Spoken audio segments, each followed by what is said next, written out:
Corona से लड़ने के लिए वैक्सीन लगवानी कितनी जरूरी है, इसे अमेरिका में हुई एक स्टडी से समझा जा सकता है। दुनिया भर में अब भी एक दिन में 4 लाख से ज्यादा लोगों की कोरोना रिपोर्ट पॉजिटिव आई है। चिंता की बात यह है कि मौतों के आंकड़ों में कुछ खास गिरावट नहीं देखी जा रही है।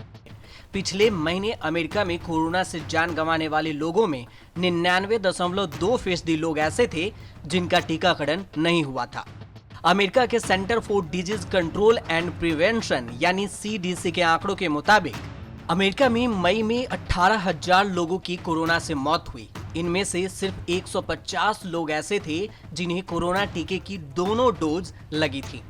बाकी लोगों को टीका नहीं लगा था। जिन लोगों को टीके की कम से कम एक डोज लग चुकी थी, उनमें से 8,53,000 लोगों को बाद में संक्रमण तो हुआ, लेकिन सिर्फ 1,200 लोगों को ही अस्पताल में भर्ती करने की नौबत आई। इन्हीं 1,200 में से 150 लोगों को बचाया नहीं जा सका। इससे यह स्पष्ट हो चुका है कि टीकाकरण के दम पर कोरोना से होने वाली मौतों को रोका जा सकता है। लेकिन चिंता की बात यह है कि अमेरिका में मई में जो वैक्सीन लगाने के बावजूद संक्रमित हुए, उनमें ज्यादातर में डेल्टा वेरिएंट पाया गया। हालांकि डेल्टा वेरिएंट के खिलाफ भी वैक्सीन को कारगर माना गया है।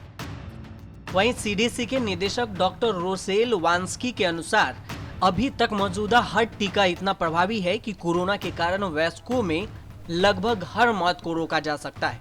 18 साल और उससे अधिक उम्र के सभी लोगों में से 56% को दोनों डोज और 66% को एक डोज दी जा चुकी है।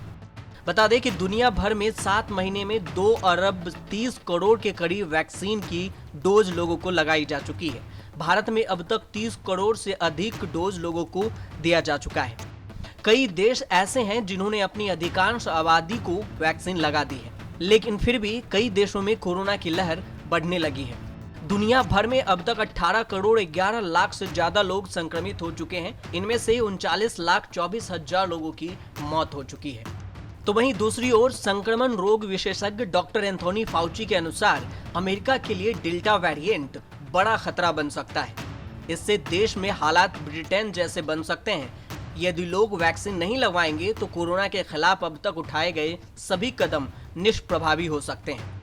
कई देशों में डेल्टा प्लस दोबारा डराने लगा है। इधर भारत में संक्रमण की दूसरी लहर अभी खत्म नहीं हुई है। 90% नए मरीज डेल्टा वेरिएंट के आने लगे हैं। सरकार ने इस बात की जानकारी दी। उन्होंने साथ में कहा, दूसरी लहर खत्म नहीं हुई है। देश में 75 जिले ऐसे हैं जहां अभी भी टेस्ट पॉजिटिविटी रेट 10% से अधिक है। वहीं देश में मिल रहे कुल मामलों में 90% डेल्टा वेरिएंट के हैं। देश के 12 राज्यों में डेल्टा प्लस वेरिएंट के 51 से अधिक मामले सामने आए हैं। हालांकि राहत की बात यह है कि अल्फा, बीटा, गामा और डेल्टा वेरिएंट पर कोविशील्ड और कोवैक्सीन दोनों ही टीके प्रभावी हैं। भारत ने डेल्टा प्लस के संबंध में खोज तेज कर दी है। विशेषज्ञों के अनुसार इसका म्यूटेशन डेल्टा वेरिएंट के समान ही है। संभव है डेल्टा प्लस के फैलने की रफ्तार भी उसके जैसी ही हो, लेकिन यह इम्यूनिटी को धोखा देकर संक्रमित कर सकता है। इसलिए कोरोना के साथ साथ कोरोना के नए वेरिएंट से सतर्क रहने की भी बेहद जरूरी है। न्यूज़ तक ब्यूरो।